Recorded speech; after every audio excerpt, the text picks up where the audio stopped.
And they did so on the basis of not rejecting all forms of religion and still, like I was thinking about sort of ripe spiritual environments, experiential forms of religion in the United States, Eastern forms coming over, whatever.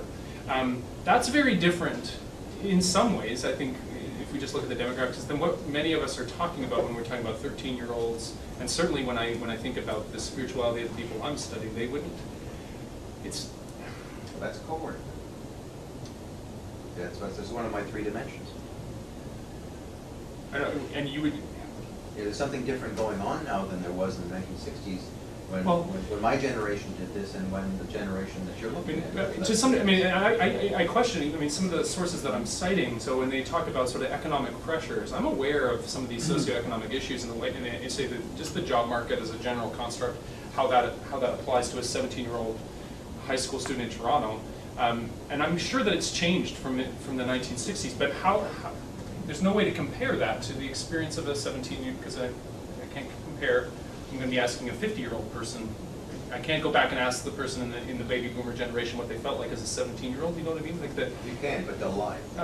Yeah, so I'm just. So are you saying that the generational or the cohort effect is that's not explanatory enough? No. Okay.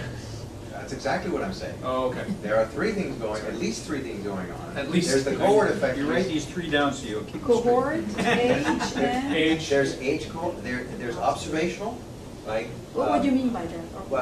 What we see. It's kind of like, for instance, us when we do research. For instance, the debate about the secularization thesis was wrong. Yeah. Most of that is I see things differently now.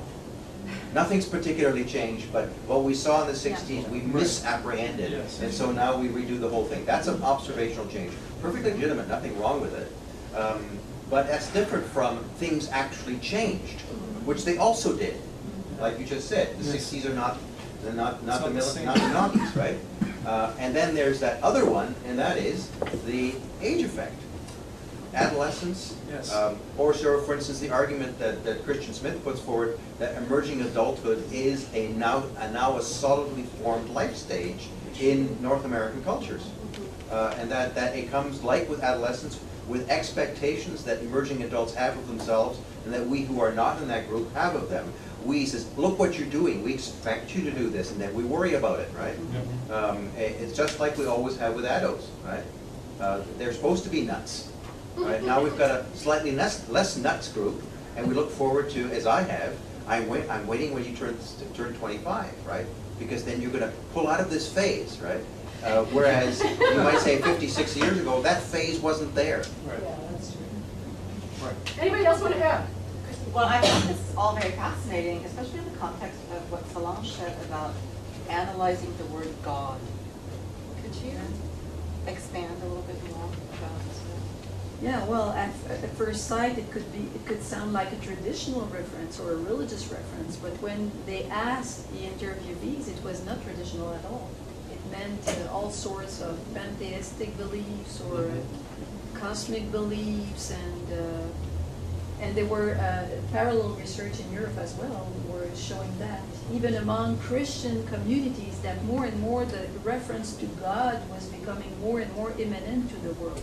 So, of course I didn't have time to, but even this, the way we frame now in sociology of religion, the debate between spirituality and religion is a bit problematic, I think. And it doesn't come from the 60s, it was way before, and it became a strategy for religious institutions, for Buddhism even more, because Buddhism doesn't have much institutionalized forms in the Western world. So for the Dalai Lama, it's easy to make believe people that Buddhism is only about smiling and spirituality and being happy and cool, and and not dogmatic, not against abortion, not not women gender equality, but Christian churches as well are playing that card in many ways. So,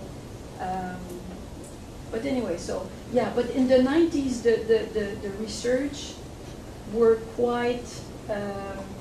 are still very interesting for us.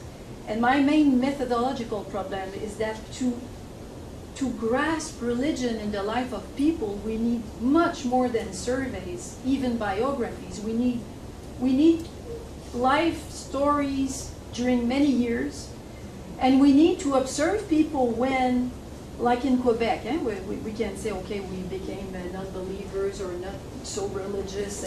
Look what happened when there was in Lac Mégantic, you know, the big, everyone was at the church. Yeah. So were they spiritual or religious? They were cultural. Well, it's that. Well, see, that's another word we use. That's actually, Cultural. that's another one of those words, I think it's a word that should be in this debate. Yes. Yeah. Because it's another one of those, what I call those orthogonal crossers of the line. Along with spiritual, you got no, very religious, no religious. Spiritual and culture both hack that continuum. And they do it in a way of tearing it out and using its material, making something else of it. Like we were talking about, You know who's also messed up the whole thing with spirituality and religion? The evangelicals particularly, who want to declare that, they're not religious, they're spiritual, we're in spirituality. Or a prominent United Church leader who writes this book, Why God Hates Religion.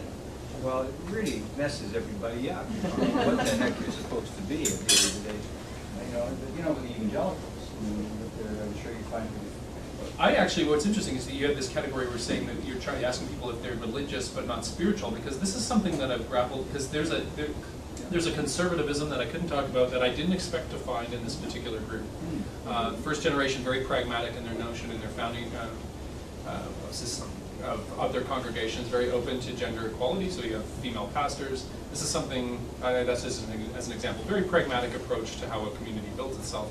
Second generation, on the basis of several factors, rejecting this sort of pragmatic approach to congregational building on the basis of biblicism. So basically that's not what the Bible says we can do. And going back at their parents, rejecting it not on the basis of ethnic grounds, saying, you've read the Bible wrong. And which is an example, they would never say that that's spiritual. It is, I'm not sure what I could get them to say. But to me, it's not necessarily rooted in sort of, there's an aspect of spirituality I think is rooted in experience. When people talk about spirituality, I think that there's sort of like a correlative assumption they're making. It's something that, it's an experience I had. So it's social in some cases, but it's certainly something that they perceive change or, and I think that that's something people will, religion doesn't necessarily mean, you're not talking about an experience that somebody's had. You can be describing a social construct, or like a structural approach. That's a building, that's a temple. Right. Okay, we have a number of people who want in. Yes, Anna, May. Sorry. Anna. Solange, I was really fascinated by your presentation, and I don't know if you noticed, but I did get a bit distracted when I was looking up, because the review of the national curriculum in Australia has just come out like this week. And one thing I noticed because we've been having this huge debate on religion in schools, and we'll talk about that later this afternoon, I wanted to start. But one thing I noticed is how often they use the word spiritual versus religious. And I just did a word search, and like spiritual comes up 294 times and religion 60. And this is a report that's written by two conservative Christian people. So it's not like it's being written by non-Christian conservatives, right? So anyway, that was just really interesting. But I was also interested, as Peter said, we had a discussion in one of the breaks that in terms of the observational side of it, it so matters who we are, what we see, and also what we miss. But I was interested in your discussion of the concept of spiritual, and to what degree do people like, within Catholicism, do you think people like B. Griffiths, or people that the sort of so-called East-West Christians around the time of Vatican II and everything, do you think they had an impact on normalizing that term spirituality, and because they were looking more at religious diversity at that time, wanting to use terms, I mean that's just an idea, I don't know. Yeah. Yes. Well, I'm just thinking. Well, I don't know exactly, Anna, but what I found out reading the historians, is that it's not new at all. Not yet, as you say. And even if you look at the Christian gospel itself, it's right at the center of the message. I mean, the Jesus criticism was about religious people who were not authentic, you know? So it's like, that's why I'm saying at least in the Western tradition, it's always Yeah. there. No, I totally understand yeah. it, but in terms But of the you mean the popularization concept? of the term and the what, yeah.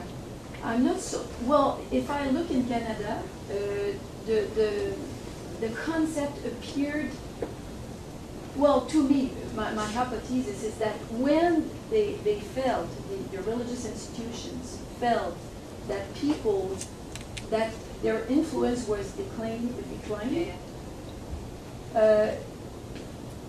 they, not only them, but also other people from other sorts of movements or groups, they kind of came up with a common idea. Let's keep the spiritual concept, and let's keep the spiritual care support services in schools, In in hospitals. healthcare. So it's not only about religious institutions, but it's like the consensual category. But the boomers in rupture with churches were not the only ones who were pushing on spirituality. That's what I meant. Yeah. And maybe they were not the most influential. Paul? Just this is fascinating. I see, like, just to jump off what you're talking about, I feel like, and then bringing it back to Amy's crazy awesomeness, because I feel like there's a socializing agent with this sort of like, spirituality as being, I don't know what it is, discursive or something. It's like, it's part of normative framework that like conservatives would be talking about. We're all talking about Christians because most this society is Christian or whatever. So we're talking about spirituality instead because that's not a bad word or whatever. But I was really struck, and I don't know if this is a question, but I would like for you to feel this. I was struck by the notion of domesticity as a socializing agent for men, and well, for poor people, marginalized people. And then, but their act of not being part of a clearly domestic frame puts them outside, you know what I mean? It's like a continuing thing. I found it really fascinating, that sort of that link to masculinity and domesticity as well. So, I don't know, bring it back to whatever. Go. I'm supposed to bring it No, back to I just found it really fascinating. What's It your is. reflection? I don't really know what I'm so, like, This is why it is, like, yeah. it is all wrapped up. I mean, my wider project is about something I'm coining as homefulness. Like, that's what I'm most concerned about, is that everybody ought to have a kind of homefulness, a measure of homefulness, right? And that this too isn't like a teleology, like we don't know exactly what homefulness would be, and everybody should line up all these things in order to have homefulness, but that everyone should have some measure of this thing, whatever it is. And it should have to do with, you know, being able to be at home, like to spend amount of time and to be relaxed in some place and to stay there as long as you want, and it should have friendship, and it should have love, and it should have security, and it should have all these things, potentially. And that the homeless shelter, you know, classically conceived as this place where we push people, is like a way station, a temporary place where you push people out into this other thing called housing, except housing is awfully not very homeful at all. And so that a shelter maybe should be this kind of place where indefinitely, you know, people who are allowed to stay even if they don't have these other things that we might associate with maturity, right? Like, maybe owning a home, like these traditional markers of adulthood are actually impossible. And so then we have to create still a measure of homefulness in places that are not traditionally home. That's my major concern, and this immaturity thing just happens to intersect because we do think of people as who don't have homes as immature too often, and that's unfair or something. Okay. I just feel that what's missed in the discussion is talking about powers and politics. Like, who's doing their search? Who is legitimized to define what's spirituality? And when you talk about important aspect, the observation, like, it's the researcher over there, and when the researcher is doing the research, what about his positionality, his background, his biases or her biases? And I feel this is something very important that should not be ignored when we talk about religious diversity. Because sometimes, for example, when you are doing your research in Britain, you have to follow certain political agenda, even if you don't show it. There are certain aspects that influence your research, whether you want the agency that's funding you and all these things. And I feel when you're talking about these terms, it's really, really important to look at the political and the power perspective. We should not ignore this.